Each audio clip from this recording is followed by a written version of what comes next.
I stood on my brother's porch in the pouring rain, everything I owned stuffed into a single duffel bag at my feet, eviction notice still crumpled in my pocket. We'd grown up sharing bunk beds, promising to always have each other's backs. His house had 5 empty bedrooms.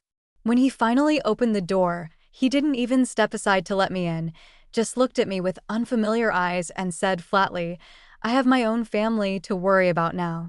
Behind him, I could see the framed photo of us as kids, arms around each other's shoulders, grinning like we'd never break. The eviction notice stared back at me from my kitchen table, the official letterhead and cold legal language blurring as I read it for the 3rd time.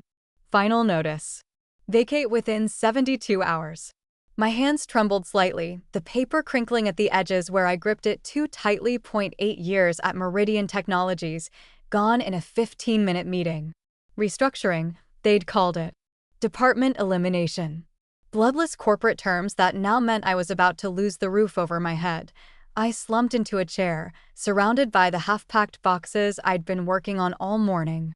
34 job applications sent out in the past 3 weeks. 2 interviews that went nowhere. 4 "we'll keep your resume on file" rejections. The rest, silenced. My phone sat beside the notice, screen dark and accusatory. I already knew what I needed to do, had been avoiding it for days. Pride is expensive when you're down to your last few $100s. I picked up the phone and scrolled to Nathan's number. My brother had always been the success story in our family. CEO of his own tech consulting firm, mansion in the suburbs, luxury cars, private school for his kids. We'd had Sunday dinner at his house just last month, before my layoff. He'd shown off his new boat, talking about the vacation home they were considering in the Hamptons. I pressed call, rehearsing what to say.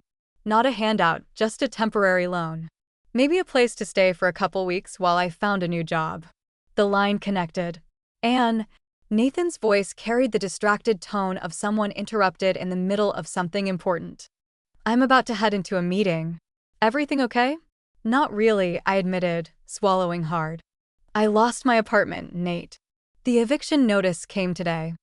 I've been job hunting since the layoff, but nothing's come through yet. I hate to ask, but I need a place to stay for a little while, just until I wait. You got evicted." He cut me off, his voice dropping.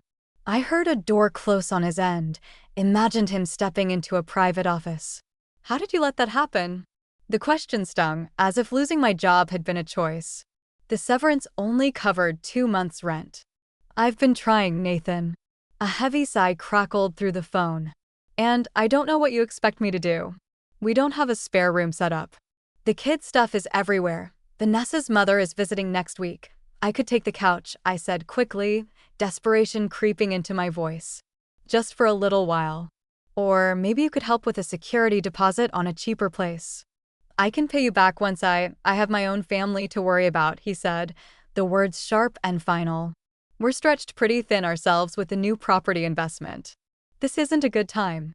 I sat in stunned silence, the phone pressed against my ear so hard it hurt. Nathan's family was stretched thin in a 5,000-square-foot house? The same Nathan who'd posted photos last weekend of his new sailboat. "I'm your family too," I finally managed. "Look, you're always welcome for dinner," he said, his tone softening into something worse, pity. "But you need to figure this out on your own. You're good at landing on your feet, always have been." "I've got to go. This meeting's important." The call ended before I could respond. I set the phone down carefully, as if it might shatter, or maybe I was the one in danger of breaking. I stared at the walls of the apartment I'd lived in for 6 years, now covered in rectangular patches of brighter paint where pictures had hung. I called back immediately. Straight to voicemail. Tried again. Same result. A text message sent, then another. No response.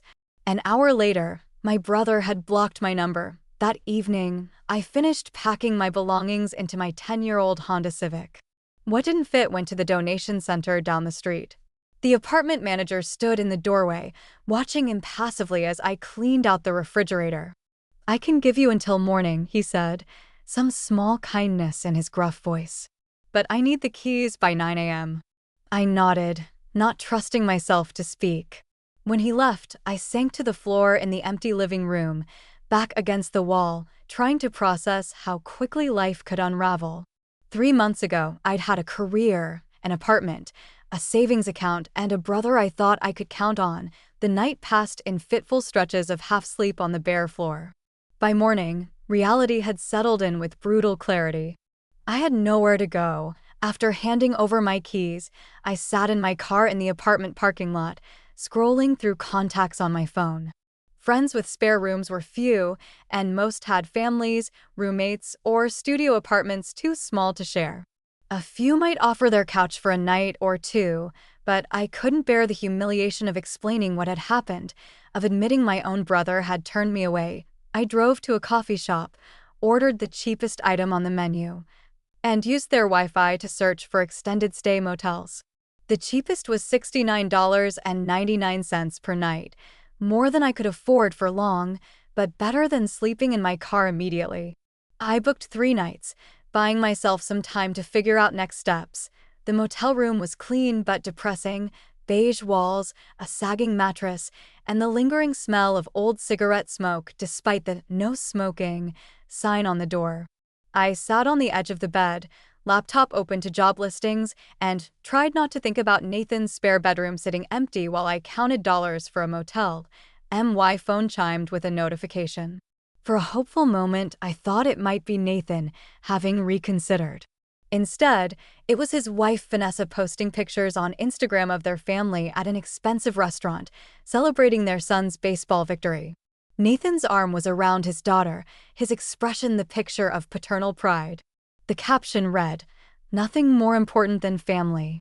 #blessed #family first. I stared at the photo until my vision blurred, then shut my laptop with more force than necessary.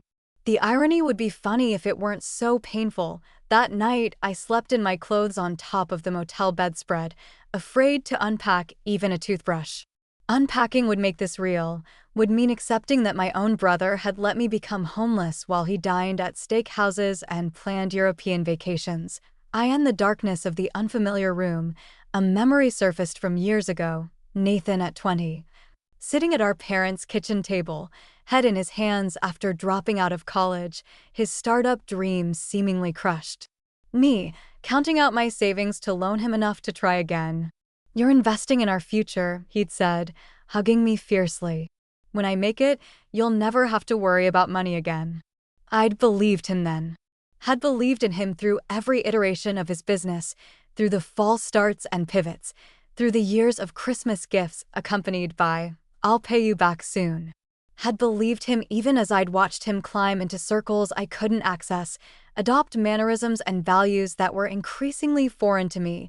The gap between us had grown so gradually I hadn't noticed until it became an unbridgeable chasm. Until I found myself alone in a dingy motel room, invisible to the brother who once promised I'd never have to worry. I curled onto my side, pulling my knees to my chest. Tomorrow I would keep applying for jobs. Would calculate exactly how many days I could afford this room. Would figure out how to survive this. But tonight, just for tonight, I allowed myself to acknowledge the truth. My brother hadn't just denied me help, he had denied my existence as family. And that hurt far more than losing an apartment ever could. The motel room looked even more depressing in the morning light. Water stains mottled the ceiling, and the air conditioner rattled with each labored breath. I'd spent $47.13 on this shelter, and I had exactly 19 days before my remaining money ran out completely. I poured a cup of weak coffee from the ancient in-room machine and sat cross-legged on the bed with my laptop. The job listings hadn't magically multiplied overnight. The same positions I'd already applied for stared back at me, along with a few new listings requiring qualifications I didn't have. My phone buzzed with a calendar reminder, Nathan's birthday dinner, 7 p.m. I'd set it months ago, before everything collapsed. I deleted the reminder, wondering if my absence would even be noticed. Would they mention me? Or had I already been erased from the family narrative? As I sipped the bitter coffee, my mind drifted back to our childhood home, a modest 3-bedroom ranch in a decent neighborhood, nothing like Nathan's current mansion. We'd shared a bathroom, fought over the television remote, complained about mom's tuna casserole. Normal siblings from a normal middle-class family. Then came the summer before Nathan's senior year of college. Dad's heart attack. The medical bills. The choice between keeping the house and paying Nathan's final year of tuition. "I'll just take a year off," Nathan had said, sitting beside Dad's hospital bed. "Work for a while, save up, go back later."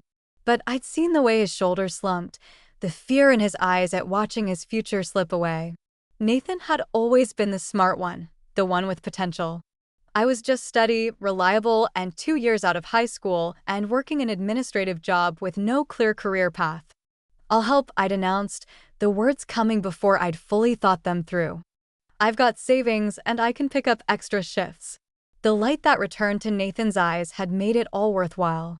I'd worked 60-hour weeks that year, funneling most of my paychecks to his tuition. When he graduated with honors and a job offer from a prestigious firm, I'd sat in the audience bursting with pride. My own college plans had been quietly shelved by then. There was never quite enough money, never quite enough time. "You're so good at what you do already," Mom would say about my office job. "College isn't for everyone." I took another sip of coffee, grimacing at both the taste and the memories. I'd never resented helping Nathan. That's what family did, supported each other, celebrated each other's successes, formed a safety net when one member faltered. Until now, apparently my laptop pinged with an email notification. Another rejection. "While your qualifications are impressive, we've decided to pursue candidates with more specific experience in." I closed the laptop and walked to the window, parting the dusty curtains to look out at the parking lot. My car sat alone in a row of empty spaces, packed with everything I still owned in the world. Less than I'd thought, once I'd sorted through it all. Amazing how little remained of a life when stripped to essentials. 3 years after Nathan's graduation came his first business venture. Excitement in his voice as he'd outlined his vision over dinner. "It's going to revolutionize how small businesses handle workflow management," he'd explained. "I just need seed money to build the prototype." I'd written him a check for $20,000, nearly all my savings, the down payment I'd been accumulating for my own place. He'd promised to repay me with interest once investors came on board. The business had struggled at first, then pivoted, then finally found its footing. Investors did eventually come on board. Nathan moved to a better apartment, then a house, then the mansion. The repayment never materialized. "It's all tied up in the business," he'd explain whenever I brought it up. "Liquid assets versus investment capital, you know how it is." Then he'd change the subject, ask about my little job at Meridian, and eventually the hints became so uncomfortable that I stopped mentioning the money at all. I returned to the bed and reopened my laptop, navigating to Nathan's company website. Collins Consulting Group, with its sleek design and testimonials from impressive clients. Nathan's smiling face on the About Us page, his bio listing achievements and innovations. N.O. mentioned that his first office had been my spare bedroom for 6 months while he got things off the ground. No mention that I'd cooked him dinner every night during that time because he was too busy to shop. No mention that I'd proofread his business plan, tested his early software builds, given feedback that shaped core features. My phone buzzed again. A text from an unfamiliar number. "And, it's Vanessa. Nathan mentioned you're having some troubles. I know someone looking for a housekeeper if you're interested. Pays cash." I stared at the message, heat rising in my face. A housekeeper. Nathan had told his wife I needed work as a housekeeper. Not that I needed temporary housing, not that I'd lost my professional job in tech support management, but that I would be grateful for a referral to clean someone's toilets. There was nothing wrong with housekeeping, of course.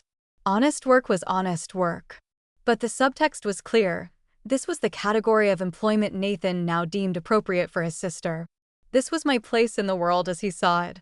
I didn't respond to the text. Instead, I got dressed and drove to a cafe with free Wi-Fi, ordered the cheapest menu item again, and spent the afternoon applying for more jobs. Each cover letter became progressively less enthusiastic, each submission feeling more like shouting into a void. On my way back to the motel, I passed a familiar street and impulsively turned down it. Nathan's first house stood halfway down the block, the modest three-bedroom he and Vanessa had bought when they first married. I'd helped them move in, painted the nursery when Vanessa was pregnant with their first child, hosted their housewarming party because their furniture hadn't arrived yet. I slowed the car, memories washing over me. The weekend Nathan called in a panic because Vanessa had been put on bed rest and he had a business trip he couldn't cancel. I'd taken a week off work to stay with her, cooking, cleaning, making sure she took her medications. When Nathan returned, he'd hugged me tightly. "I don't know what we'd do without you, and you're the backbone of this family." They'd moved to the bigger house a year later. The dinner invitations became less frequent, usually centered around holidays or children's birthdays. Nathan's calls became shorter, often interrupted by more important matters. The distance grew, so gradually I barely noticed. Back at the motel, I calculated my dwindling funds again. 17 days if I stayed here. Maybe 30 if I slept in my car and used gym showers. Neither option sustainable. I scrolled through my phone to Nathan's social media again, a form of self-torture I couldn't seem to resist. A new post showed his family at a baseball game, premium seats behind home plate. Another showed renovations beginning on their kitchen, finally getting the Italian marble we've been dreaming of. #blessed, the Italian marble they'd been dreaming of while I dreamed of not becoming homeless. I shut off my phone and lay back on the bed, staring at the water-stained ceiling. The question that had been haunting me resurfaced. Had Nathan changed? Or had he always been this person and I simply hadn't wanted to see it? The next morning, I checked out of the motel. I couldn't justify the expense anymore, not with my job prospects so bleak. I found a Walmart parking lot where I could blend in with other vehicles, recline my seat as far as it would go, and tried to sleep. 3 days later, I was still living out of my car, showering at a gym where I'd purchased the cheapest possible membership, and eating granola bars to save money. I'd managed to line up an interview for a position that paid barely above minimum wage, far from enough to afford an apartment in the city, but better than nothing. That afternoon, I stopped at a grocery store to use the bathroom and buy a banana. As I turned down the produce aisle, I spotted a familiar figure examining avocados, Vanessa. My sister-in-law wore designer jeans and a sleek blouse, her highlighted hair falling in perfect waves. A large diamond glinted on her finger as she selected an avocado and placed it in her cart. I froze, suddenly aware of my unwashed hair pulled back in a ponytail, the wrinkles in my shirt from sleeping in the car, the dark circles under my eyes. Pride warred with desperation. Maybe if Vanessa really saw me, she'd understand. Maybe she'd convince Nathan to help. I took a step forward, then stopped as another woman approached Vanessa. They greeted each other with air kisses, and I instinctively moved behind a display, still within earshot. "So good to see you," Vanessa was saying. "How is Aspen?" "Divine," the other woman replied. "You and Nathan should join us next time. The chalet has plenty of room." "We'd love to.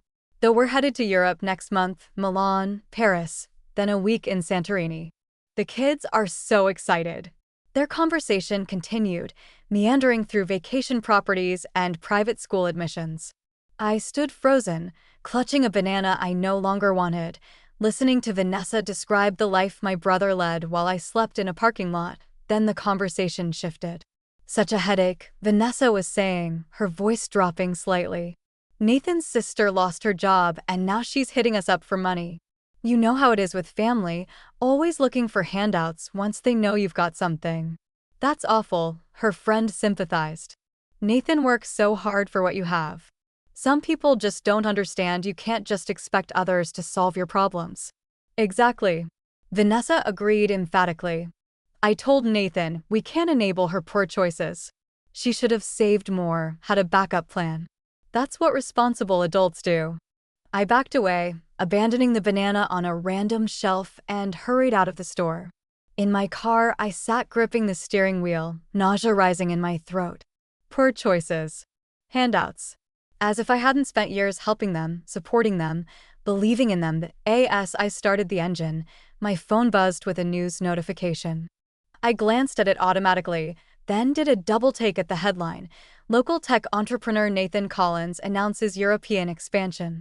The accompanying photo showed my brother at a podium, confident and polished, announcing how his company was revolutionizing workflow solutions across continents. I drove to a park and sat on a bench, reading the full article. Nathan quoted about his unique visionary approach and the proprietary methodology that set his company apart from competitors. That night, as I tried to sleep in my reclined driver's seat, a memory surfaced from 7 years ago. Nathan sitting at my kitchen table, frustrated with the limitations of his company's software. Me suggesting a different approach to workflow management, sketching out a methodology on a yellow legal pad. Nathan's eyes lighting up as he grasped the potential. "This could change everything," he'd said, taking the pad from me. "Mind if I borrow this? I want to show my team." I'd forgotten about that night, about those notes. But now, staring at the ceiling of my car, pieces began connecting in my mind. The revolutionary approach Nathan was known for. The methodology that had built his fortune. Had it been mine all along? As I finally drifted toward sleep, my car was jolted by a security guard tapping on the window, informing me I couldn't stay overnight in this parking lot. I nodded apologetically and started the engine, driving aimlessly until I found another place to park, another place where I might be allowed a few hours of rest. This was what my life had become. And somewhere across town, in a mansion with Italian marble countertops, my brother was planning a European vacation, having completely forgotten that the foundation of his success might have been built on ideas I had freely given him.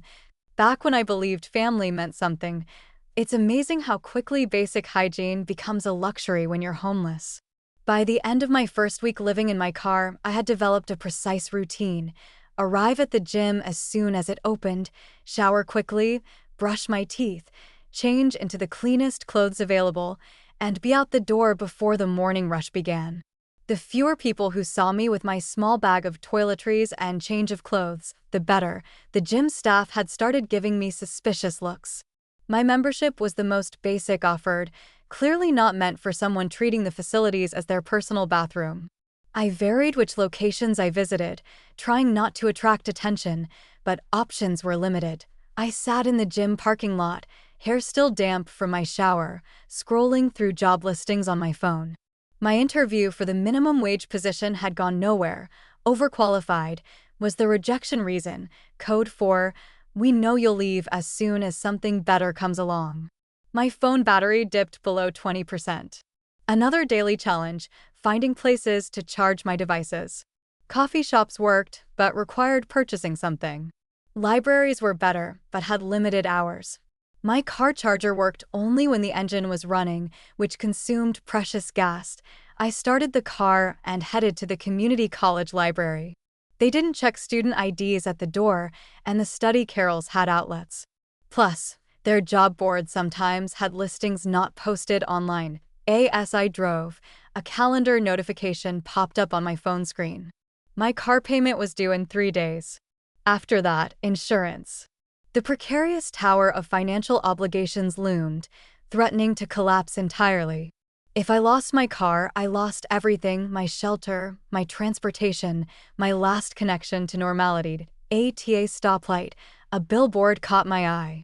Collins Consulting Group, with Nathan's face smiling confidently beside the slogan, "Innovative Solutions for Tomorrow's Challenges." My stomach twisted. Innovative solutions. If only he could apply some of that innovative thinking to his sister's situation.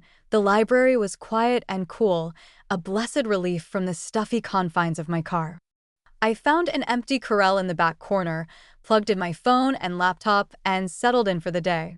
6 more job applications. 2 follow-up emails for positions I'd interviewed for weeks ago. An hour spent updating my resume, again, trying to make my experience seem both impressive and not threatening. My phone buzzed. Unknown number. "Hello?" I answered quietly, mindful of the library silence. "And Collins? This is Dr. Reeves's office calling to confirm your appointment tomorrow at 2 p.m. My annual physical." I'd completely forgotten. I need to reschedule," I said. "I'm in the middle of changing insurance." The receptionist's voice cooled. "I see. Well, There will be a cancellation fee of $50, as per our policy for less than 24 hours notice. I can't, I began, then stopped. What was I going to say? I can't afford that because I'm homeless? I understand. Can you bill me? After ending the call, I rested my head in my hands. Another expense I couldn't afford. Another thread unraveling. A notification sound from my laptop made me look up. An email from a former colleague at Meridian. Saw this and thought of you. Good luck. Attached was a job listing for an office manager position at a small law firm. The pay was less than I'd made before, but enough to afford a studio apartment. I immediately began tailoring my cover letter, hope fluttering cautiously to life. By late afternoon, my stomach was growling. I'd learned to ignore hunger pains, to stretch meals as far as possible. A protein bar from my dwindling supply would have to suffice until evening, when I'd allow myself a proper meal from the dollar menu. I packed up my belongings. A flyer on the community board caught my eye. Housing crisis? We can help. Below was information about a community center offering resources for people facing homelessness. Pride ward with practicality. I wasn't really homeless, I told myself. This was temporary, just a rough patch. I didn't need charity. But as I walked to my car, the back seat piled with clothes, the trunk containing everything else I owned, the lie became harder to maintain. I was homeless. I was in crisis. And I needed help. I programmed the community center's address into my phone. It was across town, in an area I rarely visited. The drive took 30 minutes, through neighborhoods that grew progressively less affluent, until I pulled up to a plain brick building with a small sign, East Side Community Resource Center. Inside, the center was clean but worn, with mismatched furniture and faded posters covering the walls. A middle-aged woman looked up from the reception desk. "Can I help you?" she asked, her smile professionally warm but her eyes assessing, categorizing. She'd seen people like me before, the newly homeless, still shell-shocked, still carrying themselves as if they belonged somewhere else. I saw your flyer, I said, voice barely audible. About housing resources. Of course. I'm Diane. Why don't you come back to my office and we can talk? I followed her down a short hallway to a small office crowded with filing cabinets. Certificates on the wall identified her as Diane Martinez, MSW. A social worker. The realization sent another crack through my self-image. I was now someone who needed a social worker. "So," she said once we were seated, "tell me about your situation." The story spilled out in disjointed fragments. The layoff. The eviction. The brother who refused to help. The dwindling funds. The car that had become my home. Diane listened without judgment, taking notes occasionally. When I finished, she nodded, as if my story were completely ordinary. Perhaps in her line of work, it was. "First things first," she said. "We need to get you safe, stable housing. Our emergency shelter has beds available, but there's usually a waiting list for the transitional housing program." Shelter? I repeated, the word foreign in my mouth. I don't think I'm there yet. And, Diane said gently, "You're sleeping in your car. That's not safe or sustainable.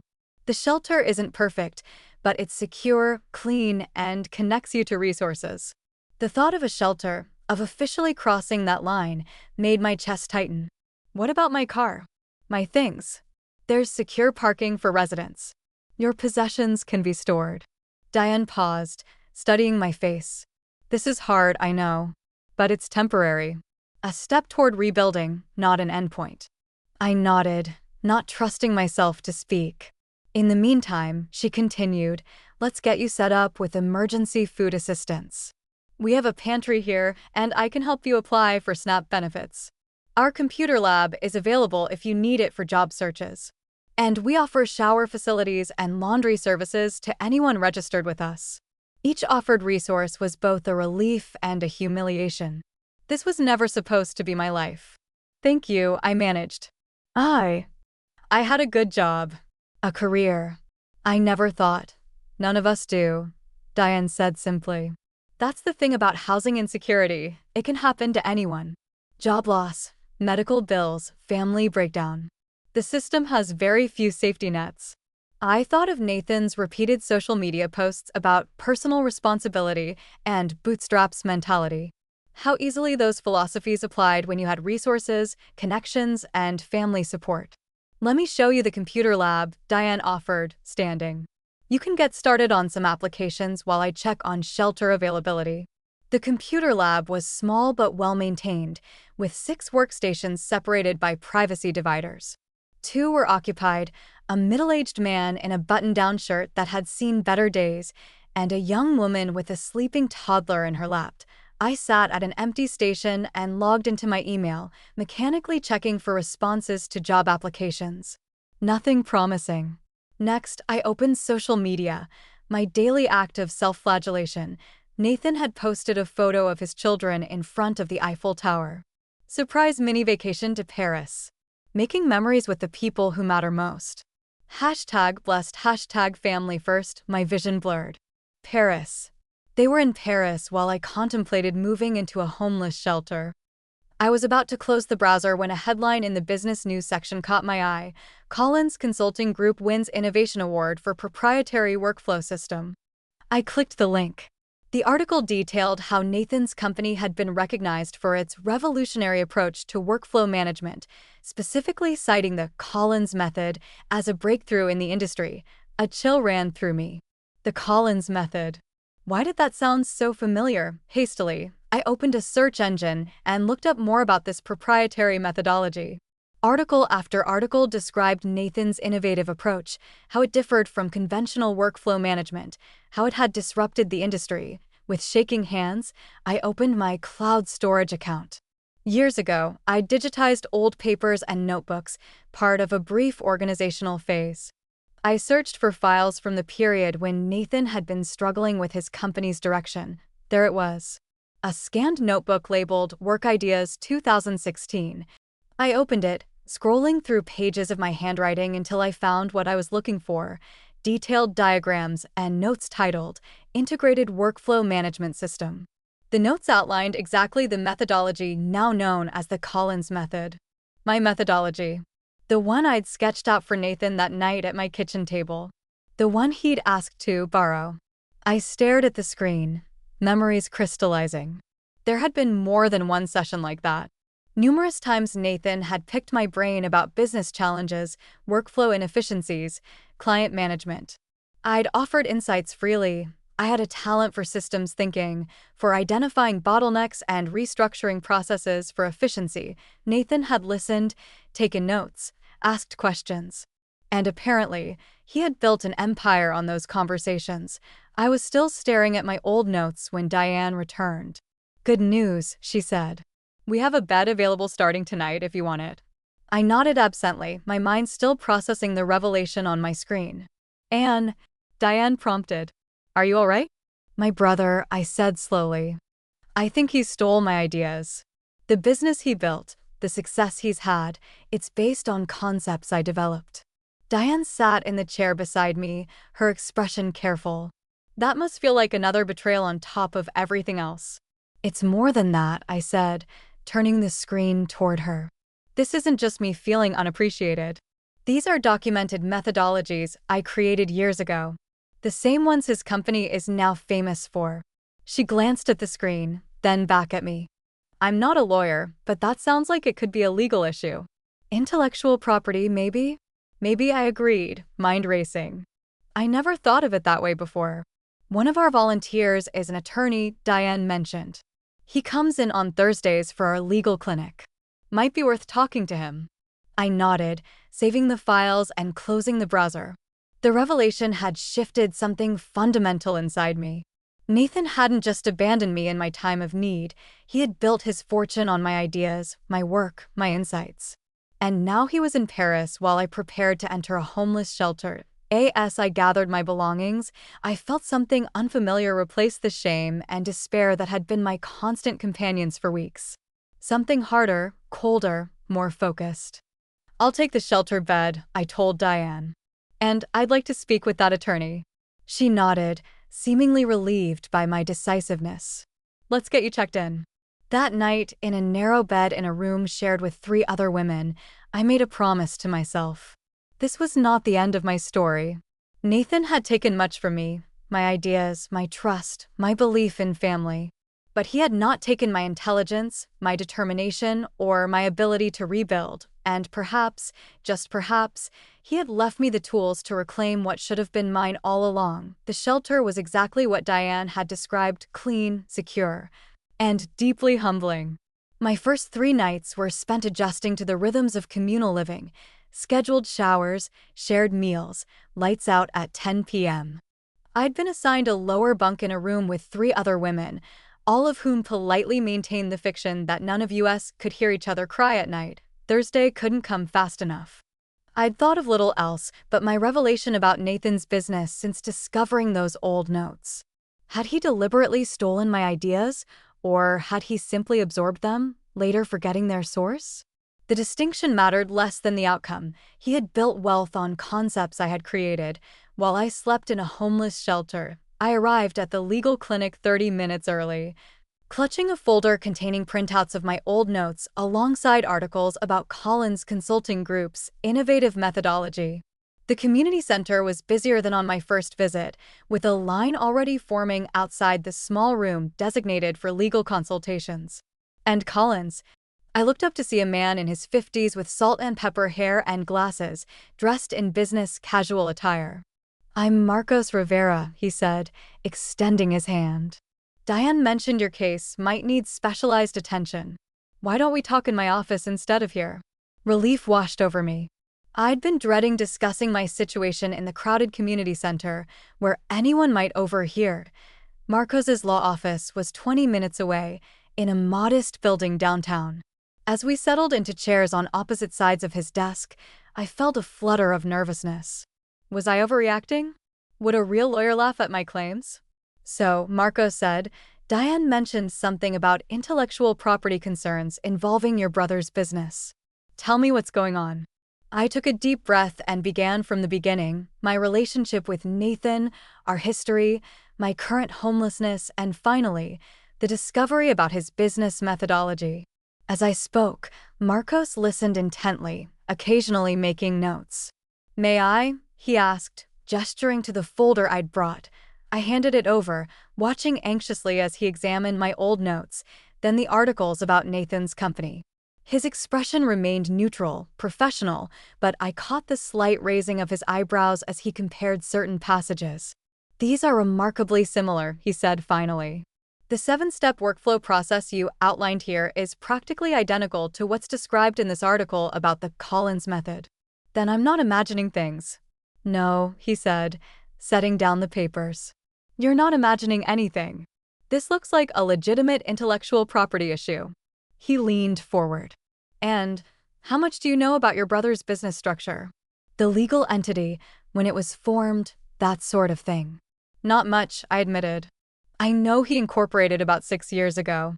Before that, it was just him freelancing, sometimes using my spare bedroom as an office." Marcos nodded, making another note. "And these notes of yours, can you prove when they were created?" "The notebook is dated," I said. "And I digitized everything 3 years ago. The file metadata would show that, at least." "Good, that's helpful." He tapped his pen against the desk. "There's something else I'm curious about. Did you ever sign anything for your brother? Any agreements about consulting work or idea sharing?" I started to shake my head, then froze. Wait, there was something.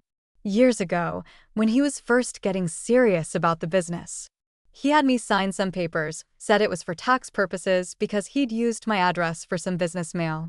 "Do you have copies of those documents?" "No." He just had me sign them. I trusted him. The words tasted bitter now. Marcos's expression softened slightly. "That's understandable. Family dynamics can complicate these situations." He turned to his computer. "Let me look something up." After a few minutes of typing and clicking, he turned the screen toward me. "Is this your signature?" On the screen was a document filed with the State Business Registry, Transfer of Intellectual Property Rights. My signature was at the bottom, dated 7 years ago. The document stated that I transferred all rights to business methodologies, processes, and systems developed jointly or individually to Nathan Collins and his business entities. I stared at the signature, nausea rising in my throat. That's my signature, but I never signed this. He must have attached it to different documents than what I thought I was signing. Marcos's face darkened. That would be fraud. Serious fraud. Can I prove it? I asked, a dangerous hope flickering to life. Possibly. He turned back to his computer. The document is dated April 15, 2016. Where were you on that date? I pulled out my phone, checking my calendar archive. I was in Chicago, at a conference for work. I have the hotel receipts and flight information in my email. So you physically couldn't have signed this document on that date? No. I was 1,000 miles away. Marcos smiled for the first time. That's very good news for you, legally speaking.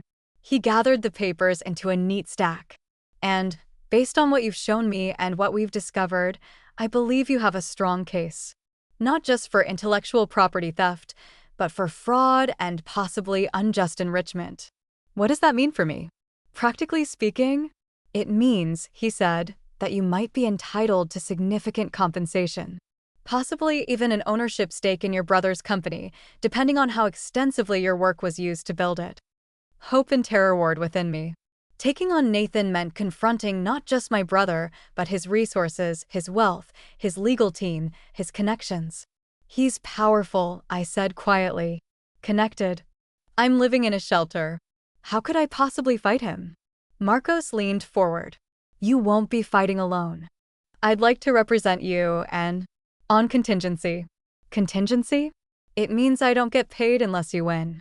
I believe in your case that strongly. I studied his face, looking for signs of a catch. Why would you do that for me? His expression grew serious. Because 20 years ago, I was where you are. My business partner pushed me out, claimed my work as his own, and left me with nothing. No one would help me because they saw him as successful and me as a failure. He gestured around his modest office. I rebuilt, but I never got justice. Maybe helping you get yours will balance the scales a bit. For the first time in weeks, I felt something like hope, not just for survival, but for vindication. What's our first step? I asked. We gather evidence, Marcos replied.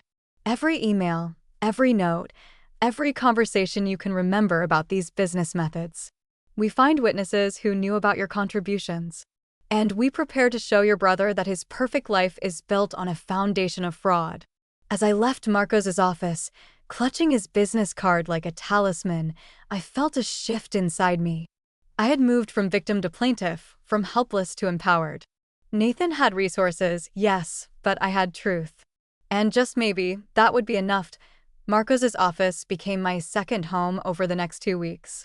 Each morning, I'd leave the shelter, spend my day at the community center's computer lab researching and compiling evidence, then meet with Marcos in the afternoon to review our progress. Your brother made a critical mistake, Marcos said during one of our sessions, reviewing the growing evidence file. He got careless. Successful people often do. I nodded, thinking of the interviews Nathan had given over the years, the increasingly detailed descriptions of his methodology that matched my old notes with eerie precision. But we still need more, Marcos continued. The fraudulent signature is strong evidence, but we need to establish that these weren't just random ideas you jotted down, they were the foundation of his business. What about Kevin? I suggested. Nathan's former business partner. They had a falling out right around the time the company really took off. Marcos's eyes lit up. Perfect. Can you find him? Finding Kevin Shaw proved surprisingly easy. Unlike Nathan, who had ascended to tech industry mini-celebrity status, Kevin maintained a modest LinkedIn profile listing him as founder of a small web development shop across town. I sent a carefully worded message, and to my surprise, he responded within hours, agreeing to meet. The following day, I sat across from Kevin in a quiet coffee shop, studying the man who had once been my brother's closest friend and business partner. I always wondered when this day would come, Kevin said after I explained my situation. When someone would finally call Nathan on his bullshit. You knew. I asked, my voice barely above a whisper. Kevin's laugh held no humor. Of course I knew. I was there the day he came in waving your notebook, talking about his breakthrough in workflow management. I recognized your handwriting on those pages, and my hands tightened around my coffee cup. Why didn't you say anything? I did. Kevin's expression darkened. That was the beginning of the end for us. I told Nathan he needed to credit you, compensate you. He claimed you'd given him the ideas freely, that family didn't count contributions the same way. He shook his head. 3 months later, I was out. He bought my shares for pennies on the dollar, all I could get without a legal battle I couldn't afford. Would you be willing to testify to this? I asked. Kevin met my gaze steadily. I've been waiting 6 years for someone to ask me that question. Just tell me when and where. Armed with Kevin's statement, we continued building our case. Marcos suggested we needed more witnesses, people who could confirm Nathan had been directly exposed to my ideas and methodology. What about former colleagues of his? Marcos suggested. Anyone who might have been around during the early days, when he was first implementing these systems? I thought for a moment. There's Alexis Chen. She was one of his first employees, handled client implementation. Nathan would always bring her to family dinners, talk about how valuable she was. Can you reach out to her? I can try. I didn't mention that the last time I'd seen Alexis was at Nathan's holiday party 2 years ago, where she'd been wearing designer clothes and talking about her stock options. Would she risk her position to help me? To my surprise, Alexis agreed to meet immediately. We selected a restaurant far from Nathan's office, and when she arrived, her expression was grim. I left the company 3 weeks ago, she said without preamble. They're calling it a mutual parting of ways, but really, Nathan forced me out after I questioned the new compensation structure. Another ally born from Nathan's pattern of discarding people. As we talked, Alexis confirmed what Kevin had told me. Nathan had introduced his methodology shortly after spending time working from my apartment. She had seen my original notebooks, had even asked questions that Nathan couldn't answer, prompting him to call me for clarification while claiming he just needed my feedback. I have documentation, Alexis added, pulling out a flash drive. Meeting notes, early implementation guides, emails where Nathan references consulting you about the system. I kept copies when things started feeling off. Our case was growing stronger by the day. Marcos suggested one final strategic element, finding out exactly how profitable the stolen methodology had been. We need to establish damages, he explained. How much your ideas generated for the company. That determines what you're entitled to recover. Through Kevin's industry connections, we located a financial analyst willing to review Collins Consulting Group's public filings and estimate the value generated specifically by the workflow management system. The number he came back with made my head spin. Approximately 70% of the company's $42 million annual revenue derived directly from services based on my methodology. So what does this mean? I asked Marcos as we reviewed the complete case file. What's our next step? Now, he said, closing the folder, we give your brother one chance to make this right before we file suit. You think he'll settle? People like Nathan usually try to make problems disappear quietly. He has too much to lose if this goes public, not just money, but his reputation, his legacy. The fraud aspect alone could trigger criminal charges. I tried to imagine Nathan's face when he realized what was coming. Would he be shocked? Angry? Or had he always known this day might come? When do we approach him? I asked. I've already sent a letter requesting a meeting, Marcos replied. His attorney contacted me this morning. We're meeting tomorrow at 2 p.m. 24 hours. After weeks of sleeping in shelters and cars, of being dismissed and forgotten by my own brother, in 24 hours I would sit across from him and watch him face the consequences of his actions. That night, back at the shelter, I barely slept. Not from anxiety this time, but from a strange, calm certainty. Whatever happened tomorrow, my days of powerlessness were over. Nathan had taken my ideas, my trust, and my security, but in doing so, he had given me something unexpected, the knowledge of my own worth, and the determination to claim it. I may have lost everything, but I had found the one thing Nathan couldn't take away: the truth. And tomorrow, that truth would finally have its day. The law firm Nathan's attorney had selected for our meeting screamed money and intimidation, all gleaming glass, polished marble, and hushed efficiency. I smoothed down the blazer Diane had helped me find at the community center's professional clothing bank, grateful that at least my outward appearance betrayed nothing of the past week's hardships. "Ready?" Marcos asked as we stepped off the elevator on the 38th floor. I nodded, unable to trust my voice. The reality of confronting Nathan after everything that had happened, his rejection when I needed help, the discovery of his theft, my journey from homelessness to this moment, created a storm of emotions I could barely contain. A receptionist led us to a conference room where 3 people already waited. An older man in an expensive suit who I assumed was Nathan's attorney, a woman with a laptop I didn't recognize, and Nathan himself, looking simultaneously familiar and like a stranger. For a brief moment, our eyes met. I searched for recognition, remorse, anything that might suggest my brother still existed somewhere behind the polished CO facade. What I saw instead was carefully controlled surprise, quickly masked by professional neutrality. "Thank you for agreeing to this meeting," Marcos began after introductions were complete. Nathan's attorney, Richard Winters, nodded tersely. "Though I must say, your letter contained some concerning allegations. We're here primarily to clear up what must be misunderstandings." "No misunderstandings," Marcos replied, placing a folder on the table. "As I outlined in my letter, we have substantial evidence that the core intellectual property driving Collins Consulting Group's business was developed by my client and Collins and fraudulently appropriated by Mr. Collins." Nathan shifted slightly but remained silent, his expression unreadable. Winters smiled thinly. "Even if Ms. Collins contributed some casual ideas years ago, which Mr. Collins disputes, there is a signed intellectual property transfer agreement on file." "About that," Marcos said, sliding a document across the table. "Ms. Collins was physically in Chicago on the date of that alleged signature, as these travel records prove. We believe this constitutes fraud." The temperature in the room seemed to drop. Nathan finally spoke, his voice carefully controlled. "This is absurd. And I discussed business concepts informally, as family members do. She never developed any formal methodology." "Your former business partner disagrees," I said, speaking for the first time. "So does Alexis Chen. And your own interviews describing the methodology match my notebook's word for word." Nathan's expression hardened. "So this is what it's come to?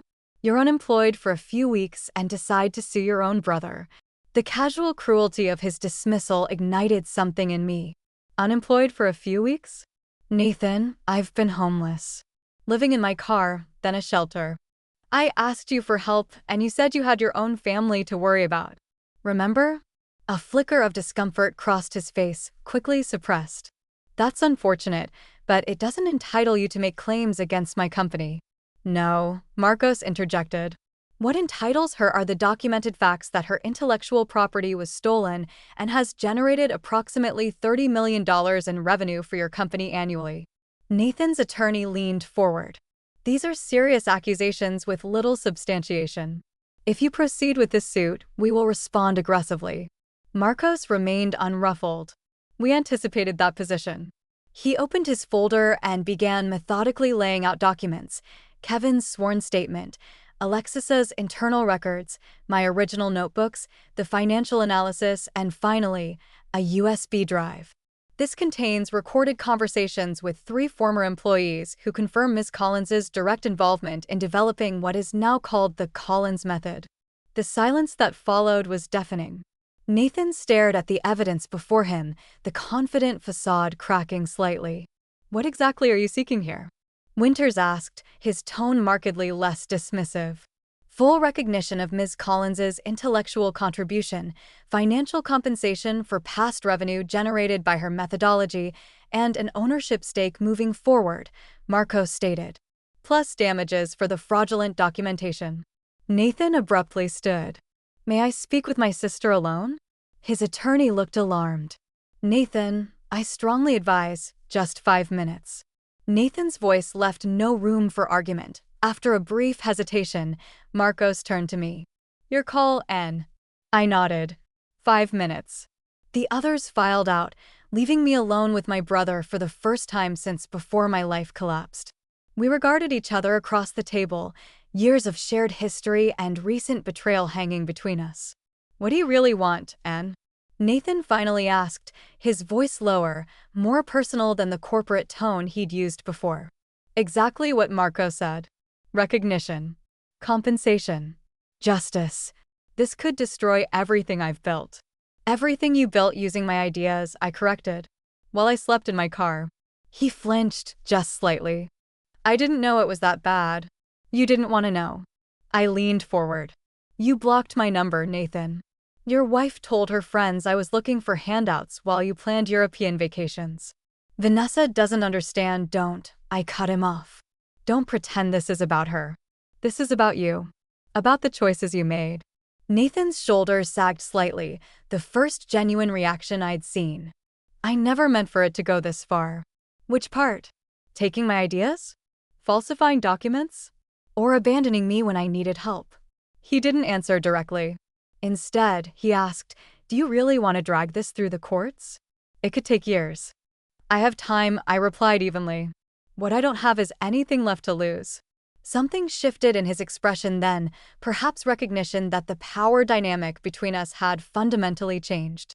I was no longer the sister who would sacrifice for him, who could be counted on to prioritize his needs above my own. What if? He began, then hesitated. What if we settle this privately? Proper credit for your contributions, financial compensation, a consulting position with the company? Not good enough, I said calmly. I want an ownership stake and backdated royalties. That's not realistic, he protested, but with less conviction than before. Neither is thinking you can steal someone's ideas, build a fortune on them, and face no consequences. I gathered the documents, returning them to Marcos's folder. Our meeting is over, Nathan. As I stood to leave, he said, I thought you'd never stand up for yourself. I paused, studying my brother's face. There was something new there, not quite respect, but a recognition. That was your mistake, I replied. You confused loyalty with weakness. When the others returned, Marcos looked at me questioningly. I nodded slightly. We'll be filing suit first thing tomorrow morning, he informed Nathan's attorney. Unless, of course, your client wishes to present a settlement offer that adequately addresses all our concerns. Winters looked to Nathan, who was still watching me with that strange, new awareness. Draw up the papers, Nathan said finally. We'll settle. As we left the conference room, I felt no triumph, no vindication, only a calm certainty that whatever came next, I would face it on my own terms. Nathan had underestimated me for the last time. I end the elevator. Marcos turned to me with a small smile. Well done in there. He knew he couldn't win. No, I said quietly, watching the floor numbers descend. He just finally realized who he was really fighting. Outside the gleaming tower, I took a deep breath of city air. The homeless shelter would still be my bed tonight, but not for much longer. The journey back would be one I made on my own terms, with resources I had rightfully earned. Nathan had once told me I should thank him for teaching me to be self-sufficient.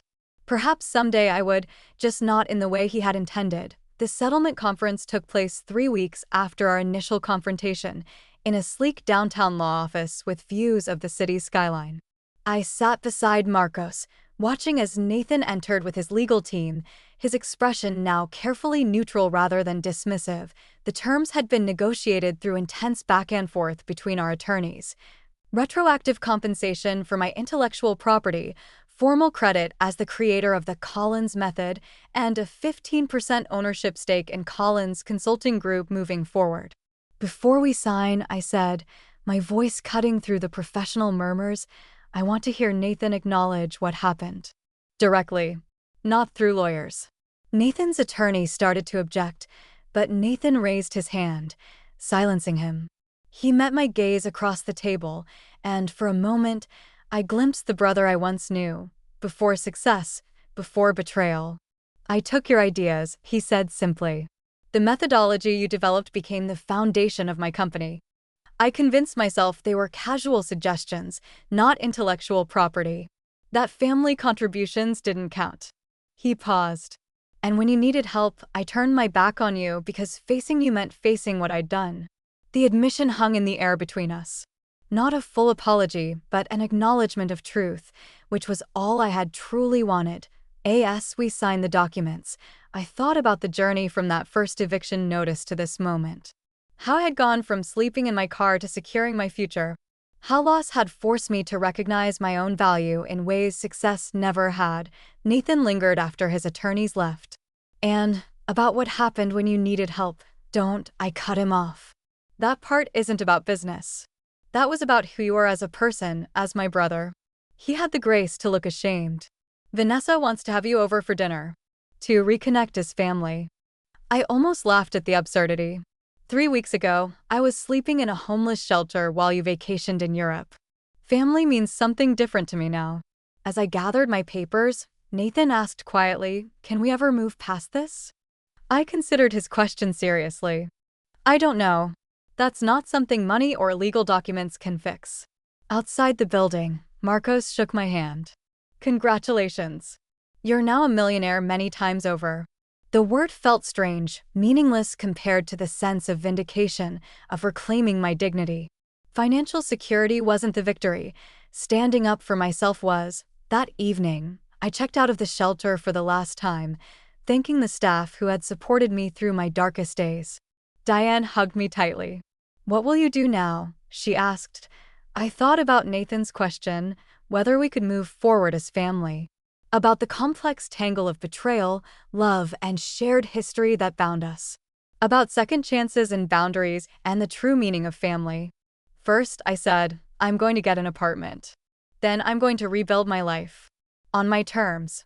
The victory wasn't about defeating Nathan. It was about reclaiming my power, my future, and my truth. 1 year after the settlement, I stood in my new office, watching the city lights flicker on as dusk settled over the skyline. The corner suite in a downtown high-rise was modest compared to Nathan's headquarters, but it was mine, earned through both bitter experience and hard-won vindication. Collins Innovation Consulting had opened its doors 6 months earlier, specializing in workflow management systems for nonprofit organizations and small businesses. Clients who could benefit most from efficiency but often couldn't afford high-priced consultants. My phone buzzed with a notification from the community center where I now served as a board member. The housing program I'd funded was officially launching next week, providing transitional apartments and career counseling for women facing homelessness. Anne, my assistant, poked her head in. "Your 4 o'clock is here." I nodded, straightening my jacket. My 4 o'clock, a new mentee from the shelter where I'd once stayed, a woman with a background in tech who'd lost everything in a divorce. She would be the 4th person I'd hired through the program, giving her the chance I'd needed when Nathan had turned me away. As I prepared to meet her, I glanced at the framed document on my wall, the patent for the integrated workflow management system, now properly credited to its creator. Beside it hung a simple photograph of the community center's computer lab, a reminder of where my rebuilding had begun. Nathan and I had spoken twice in the past year. Stilted, careful conversations as we navigated our new reality as business associates rather than close siblings. The deep trust was gone, replaced by professional courtesy and the lingering echoes of shared history. Last month, he'd called with an unexpected request. His company was struggling with a new market segment, and he needed my expertise. "No one understands the methodology like you do," he'd admitted. "You created it, after all." The acknowledgement had come too late to heal our relationship, but it represented something important, a recognition of truth, of value, of contribution. As I welcomed my new mentee into my office, I saw in her eyes the same determination that had carried me from rock bottom to reclamation. The same spark that had guided me through the darkest nights in my car and the hardest days in the shelter. "The first thing you should know," I told her, "is that your worth isn't determined by what you've lost. It's defined by what you choose to build from the ruins." Later, walking home to my riverside apartment, I reflected on the journey of the past year. Nathan had been right about one thing. Losing everything had taught me self-sufficiency, just not in the way he'd intended. I had learned that rock bottom could become a foundation. That family was defined by actions, not blood. And that sometimes the greatest strength comes not from never falling, but from how we choose to rise again.